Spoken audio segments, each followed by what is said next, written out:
On pourrait retenir 9 marqueurs de ce qui pourrait définir les démarches ésotéristes, ou de l'ordre du permanent, du transhistorique et du transculturel. Là, on approche vraiment de la nature même de ce que l'ésotérisme dit de lui-même.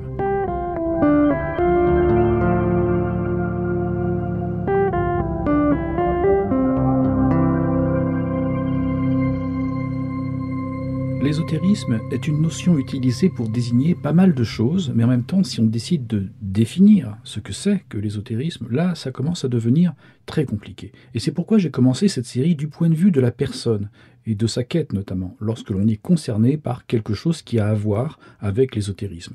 Aujourd'hui, nous allons enfin évoquer l'ésotérisme par une approche plus académique, plus rationnelle, comme quelque chose vu de l'extérieur en quelque sorte, pour voir si on peut s'approcher d'une sorte de définition. Alors, ce que je vous présente aujourd'hui, c'est un résumé de ce que peuvent dire des observateurs de la chose ésotérique sans qu'ils ne se déclarent eux-mêmes ésotéristes. Il en ressort 9 grands principes. Avec ces 9 principes, on peut cerner ce dont il est question lorsque l'on parle d'ésotérisme. On va donc un petit peu au-delà d'une simple définition en une phrase, et ces chercheurs sont considérés comme neutres, mais ils proposent des principes comme étant en quelque sorte des marqueurs. Ces grands principes, on les retrouve dans les mouvances, qui se disent ésotéristes. On peut aussi les retrouver de manière un peu épars dans autre chose que ce qui serait à proprement parler des mouvances. Donc ça ne rentre pas forcément dans une grande catégorie qui va s'auto-qualifier comme étant ésotériste, mais ces différents supports peuvent entretenir des passerelles avec la notion d'ésotérisme si on leur applique ces 9 principes que l'on voit là. Comme ça, selon les sources avec lesquelles vous êtes en prise, vous pourrez ou non discerner ce qu'il y a comme élément relevant d'un ésotérisme pratique ou pas. Alors finalement, est-ce que cette définition vous aidera à mieux discerner ce qui est ésotérique et ce qui ne l'est pas? Est-ce que vous vous sentirez vraiment concerné? On en reparle à la fin de l'entretien. On pourrait donc retenir 9 marqueurs de ce qui pourrait définir les démarches ésotéristes. La séparation entre ésotérisme et exotérisme. Il y a une sorte de corps social des ésotéristes composé de personnes qui se différencient du reste de la société par un accès à un ésotérisme dont elles auront la garde en quelque sorte, et quel que soit cet ésotérisme et quelle qu'en soit la forme. De ce point de vue, la société, et notamment les cultes, la religion, sera jugée comme étant exotérique. Par exemple, le Dieu dont il est question dans une religion, dite exotérique, ne sera pas accepté tel qu'il est compris dans cette religion. Dieu serait plutôt une sorte de principe, une idée, voire même une idée hypothétique. Alors parfois, pour parler du cosmos, d'une sorte d'harmonie générale, il peut être Dieu une sorte de symbole nécessaire. Mais d'une part, ce Dieu n'aura pas d'interaction directe ou d'intention avec les humains, et réciproquement, aucun culte n'a à lui être rendu de manière directe de la part des humains. Donc l'ésotérisme n'est surtout pas une religion. Alors ce sujet entre religion et ésotérisme, c'est un sujet très particulier qui pourrait être développé, mais il faut retenir que l'ésotérisme désigne toujours un exotérisme, et ça c'est un premier point important, un marqueur important.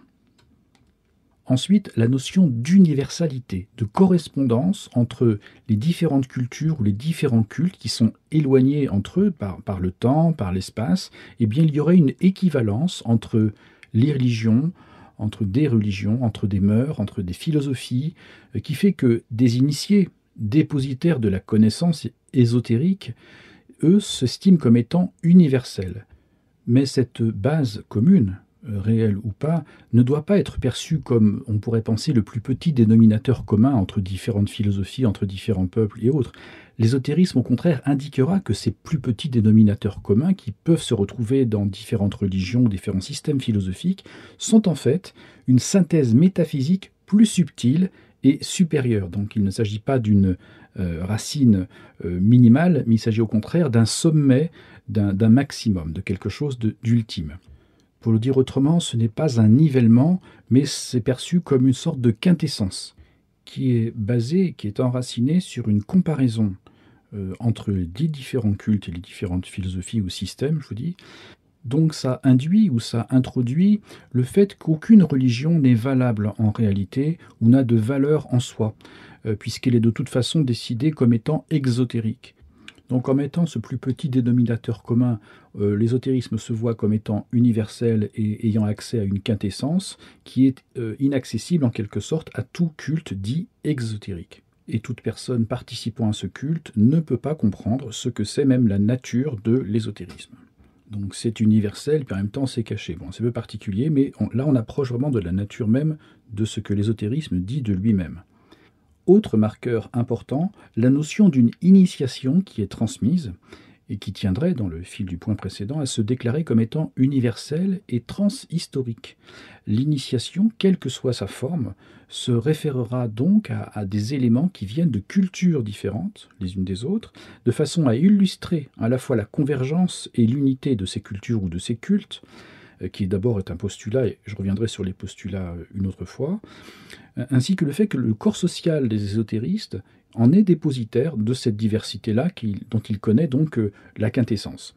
Et ça justifie aussi que cet héritage soit fragile, puisqu'il est épars, ayant des sources différentes, mais dont la synthèse donc serait un des secrets connus du seul ésotérisme, et il peut reposer uniquement sur des symboles, par exemple. Mais donc ça paraît partiel, mais ce qui est transmis a été reçu ou aurait été reçu sans retrait, sans ajout, à l'identique, depuis donc la nuit des temps, et que ce corps social qui a toujours existé, avec un corpus constant, s'est ensuite diffracté en quelque sorte dans différentes religions ou dans différentes cultures. Alors, il a souvent été précisé que la transmission, au-delà des rituels, par exemple, en tout cas, ces initiations, au-delà des symboles, se transmet uniquement oralement. Et on en arrive naturellement aussi à la notion qui va avec celle de l'initiation, qui est celle du secret. Alors toutefois, je précise que cette notion de transmission orale est une constante concernant la tradition, et la tradition, on aura à en parler une autre fois parce que c'est un sujet vraiment important, et on ne peut pas seulement le balayer comme ça d'un revers de main ou d'une seule phrase. Alors la notion de secret, je viens d'en parler, elle est liée à l'initiation, mais en même temps c'est un marqueur à part entière. Il peut y avoir l'initiation sans le secret ou le secret sans l'initiation. L'ésotérisme est réservé aux initiés, comme on vient de le voir avec la notion d'initiation, et la notion de secret jalousement gardé, elle est toujours présente dans l'ésotérisme. Elle est toujours présente, mais également toujours communiquée à l'extérieur. C'est-à-dire l'ésotérisme tendra à proclamer dans le monde qu'il est détenteur de secrets.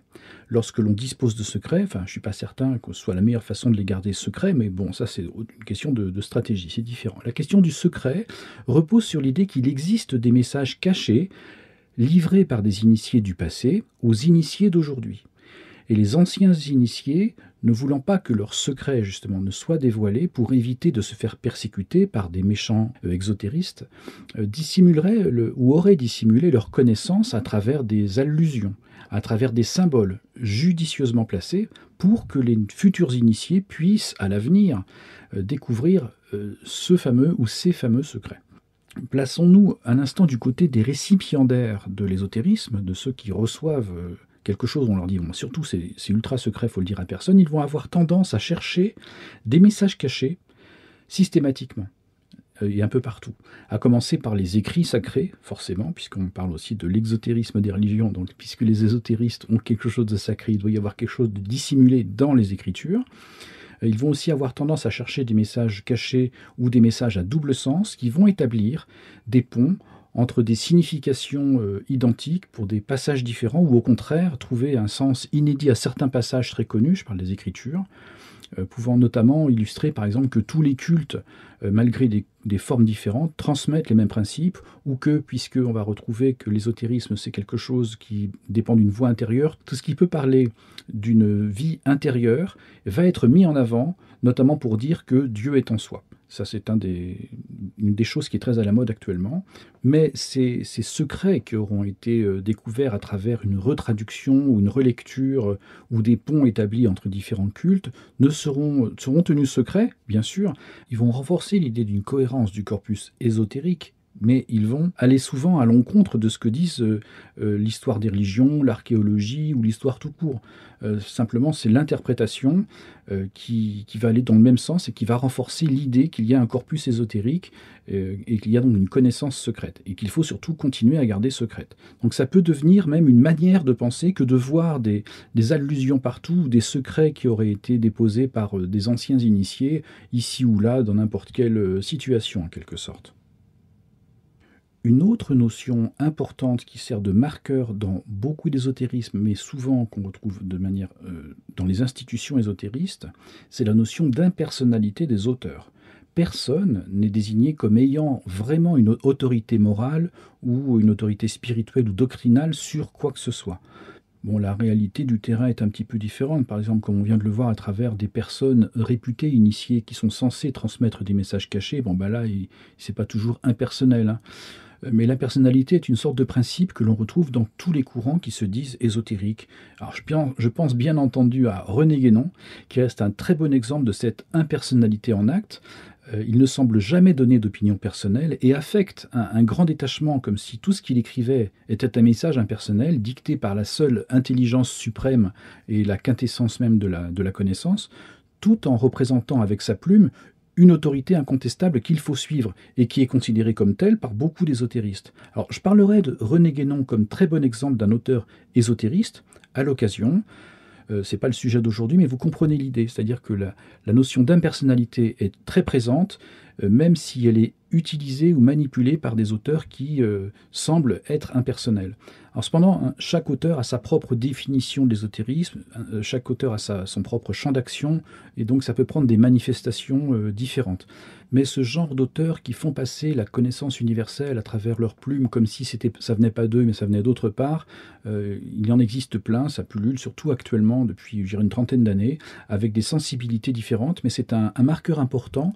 Ils essayent de respecter une forme d'impersonnalité pour se faire passer dans la mouvance ésotériste. Un autre marqueur est le rapport au symbole en général, ou à la symbolique en tant que discipline, et aussi les nombres. La connaissance ou l'accès à la vérité, pour autant qu'elle soit considérée comme existante à l'intérieur de l'ésotérisme, passera toujours par ce noyau-là, par ce noyau du symbole, de la symbolique, et notamment les nombres, l'arithmétique. Et cette connaissance synthétique fera office de métaphysique, sensiblement au même rang que la quintessence dont je parlais tout à l'heure. En tout cas, la connaissance qui s'appuiera sur le symbole, la symbolique ou l'arithmétique se référera souvent à ce qu'on appelle la gnose. Cette connaissance ne repose pas sur la révélation, comme par exemple dans une religion, ni sur un texte ou sur un contenu didactique, que l'on pourrait critiquer au passage, ni sur la symbolique très précise. Mais dans le même ordre d'idées, il se dit aussi que ça ne suffira pas, que ce symbole ou ces nombres ne se livrent que par l'accès avec un certain niveau de conscience personnelle. Donc cette gnose justifie l'agencement de tous les symboles, dont on a vu qu'ils sont empruntés à différentes sources historiques, culturelles ou cultuelles, mais ça n'a pas non plus d'origine ou d'auteur, donc les symboles interviennent comme une sorte de participation au cursus initiatique, qui n'en finit jamais, et la transmission de ces symboles n'en finit jamais non plus. Donc parfois le concept de gnose est mobilisé pour exprimer quelque chose de l'ordre de la révélation, comme dans les religions monothéistes, donc d'origine surnaturelle, mais pas toujours. Ça dépend des systèmes en quelque sorte. Mais dans le contexte de l'ésotérisme, la gnose s'acquiert toujours par soi-même, selon ses propres efforts. Alors je rappelle, par rapport à Dieu par exemple, il reste dans une approche ésotériste totalement coupé de l'individu, ou du moins la communication avec lui est quasiment impossible, ou alors elle est réservée seulement à certains individus et les plus avancés, les plus grands initiés en quelque sorte. Pour tous les autres, reste donc dans cette rhétorique-là le rapport au symbole, à la symbolique, au nombre, et à des choses qui ne sont pas Dieu directement, mais qui seraient peut-être d'origine divine ou surnaturelle, ou de l'ordre du permanent, du transhistorique et du transculturel. Le rapport d'analogie, le rapport de correspondance, notamment entre le monde supérieur et transcendant et le monde extérieur, constitue aussi des modes de raisonnement ou des modes de compréhension. Mais ça traduit aussi une conception du monde, voire une cosmogonie propre. Et ce rapport-là, ce rapport d'analogie entre différents plans, se rapporte aussi à une sorte d'anthropologie sur une conception de l'être humain. Et ça renvoie aussi à une conception de l'univers. Donc tout ça se croise, mais c'est rarement exprimé de manière claire, didactique et posée, puisque on va utiliser l'analogie comme un mode de raisonnement qui n'appelle pas de démonstration, thèse, antithèse et synthèse, par exemple. Donc la phrase très connue « ce qui est en haut est comme ce qui est en bas » est souvent citée et utilisée, et c'est ça, une analogie. On dit, voilà, tu vois ce qui est en haut, ben, si tu comprendras ce qui est en bas, si tu vois ce qui est en bas, tu comprendras ce qui est en haut. Donc ça fait une méthode de raisonnement qui aboutit à des données doctrinales, mais qui reste finalement personnelle, puisqu'on établit une analogie, et ça reste un exercice qui est non pas rationnel, mais qui reste subjectif, ou lié à l'imagination. L'analogie et la correspondance entre des mondes différents peuvent donner lieu aussi à des passerelles avec l'occultisme ou les sciences occultes, puisque si certains mondes sont habités par d'autres choses que des humains, on peut aussi établir des correspondances plus actives en quelque sorte. Donc là, on est dans l'occultisme à proprement parler. Un autre marqueur, et non des moindres, c'est la notion de connaissance. C'est une notion qui est centrale, elle est souvent déclinée dans la nécessité donc de se connaître soi-même, mais ça se réfère aussi à l'inscription, par exemple, je venais de parler d'analogie, connais-toi toi-même et tu connaîtras l'univers et les dieux, donc c'est comme ce qui est en haut et comme ce qui est en bas, c'est tout pareil. Je rappelle que l'ésotérisme se place en dehors, en deçà, ou plutôt au-delà des différents systèmes religieux, donc peu importe à quel temple ça appartenait ou à quelle culture, finalement on s'en fiche, puisque l'ésotérisme se dit détenteur d'une universalité, transversale à toutes les cultes, tous les cultes, toutes les cultures. Donc connaître Dieu ou les dieux ne signifie pas du tout leur rendre un culte quelconque ou s'inscrire dans un schéma doctrinal. Il s'agit au contraire de critiquer les schémas doctrinaux des religions ou des systèmes considérés imperturbablement comme étant exotérique, c'est-à-dire superficiel, et fait pour les ignorants qui ne peuvent pas aller voir l'essentiel des choses. On pourrait schématiser en quelque sorte pour dire que la gnose remplace la notion de salut ou de rédemption ou de finalité, pour essayer de transposer dans le système chrétien par exemple. Toutefois, l'ésotérisme se garde bien souvent de nommer une finalité ultime. Il préfère garder le flou pour conserver sa plasticité doctrinale et éviter d'être doublé par une autre discipline qui prétendrait, elle, être l'ésotérisme de l'ésotérisme. Vous voyez, donc ça explique souvent le flou ou le côté un peu anguille de l'ésotérisme qui fuit toute définition ou toute reconnaissance en tant que culte, par exemple, ou en tant que philosophie ayant un système de pensée bien précis. Là, la notion de connaissance, elle est centrale, mais comme on l'a vu tout à l'heure, elle est aussi beaucoup liée à l'analogie et la correspondance entre différents plans d'existence, permettant à la personne d'accéder par elle-même à une connaissance suprême. Enfin, dernier point, certains courants peuvent se référer à des disciplines telles que l'hermétisme, l'astrologie, la théosophie ou la kabbale, l'alchimie, etc. L'ésotérisme sera une étiquette commune à ces différentes démarches, mais en gros, les principes dont on a parlé avant constitueront une sorte de convergence de ces démarches qui sont différentes. Entre un hermétiste et un théosophe, il n'y a pas forcément de point commun, mais comme le reste des marqueurs existent, ils pourront se reconnaître tous les deux comme étant ésotéristes. Voilà, c'est assez théorique tout ça, mais je vous avais prévenu, il s'agit de considération extérieure, comme une sorte d'observation qui se voudrait donc un peu objective. Il s'agit d'une présentation très sommaire qui est descriptive de la manière dont l'ésotérisme général peut se manifester. Alors c'est une critérisation qui est peut-être un petit peu idéalisée, un petit peu systématique, peut-être un peu lointaine du terrain, surtout si vous êtes vous-même concerné par l'ésotérisme, vous pouvez ne pas du tout vous reconnaître dans certains points que j'ai cités, parce qu'on tente de décrire justement des choses de l'extérieur sans toucher du doigt la réalité humaine, je dirais peut-être la plus concrète, ou celle que vous ressentez le plus, ou que vous vivez le plus, ou ce que vous recherchez le plus. On n'a pas mis le doigt là-dessus. Alors je préfère vous le dire comme je le pense, Moi j'aime pas trop cette classification que je viens de vous dire, parce qu'en réalité, vous serez rarement concerné par tous ces points, et pourtant quand vous serez vous-même dans une démarche que vous considérez ésotériste, vous n'aurez pas forcément tort, mais vous n'avez pas à remplir toutes les cases. Et ce que vous faites n'a pas besoin de remplir toutes ces cases pour que vous vous sentiez ésotériste.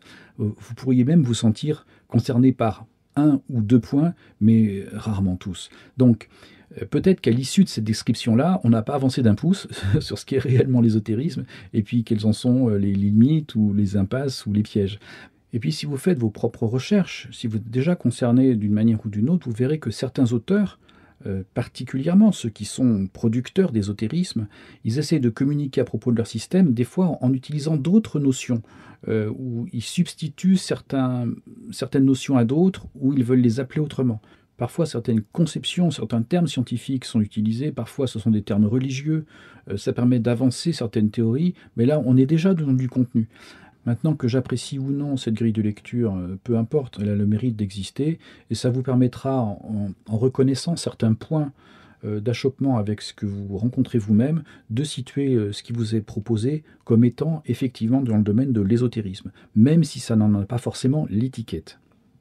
Alors cet entretien ponctuait une série sur l'approche de l'ésotérisme, et puisque là je me suis permis de critiquer la critérisation qu'on a vue aujourd'hui, je vais prolonger. Ce qui me semble important pour vous aider au discernement, c'est de revenir sur certains de ces critères, mais d'un point de vue critique. Donc l'ésotérisme supporte mal d'être catégorisé et d'être défini en quelque sorte, mis dans une case, et personne n'apprécie d'être mis dans une case. Donc c'est un réflexe tout à fait normal. Cependant, sous un prétexte de liberté et de démarche alternative, l'ésotérisme avance souvent masqué, dissimulé. Alors en fait qu'il recèle ses propres valeurs, ses propres doctrines, et même pour tout dire, ses propres dogmes. Alors je préfère parler de postulats, mais ces postulats, il ne les montre pas, ou il a du mal à les admettre, à les assumer en tant que tels, et pourtant ils peuvent être... peut-être permettre de mieux connaître ce qu'il est, ce qu'il véhicule pour de vrai. Et c'est pourquoi je vais, dès le prochain entretien, vous présenter une continuité de cette série à propos de l'ésotérisme, mais en essayant d'aller un peu plus loin. J'aurais pu appeler la prochaine série l'ésotérisme de l'ésotérisme, mais ça aurait été un petit peu particulier, c'est pas du tout l'objectif. C'est surtout, toujours dans cette chaîne, de vous aider à mieux discerner les choses. Alors je vous dis à bientôt, allez, salut!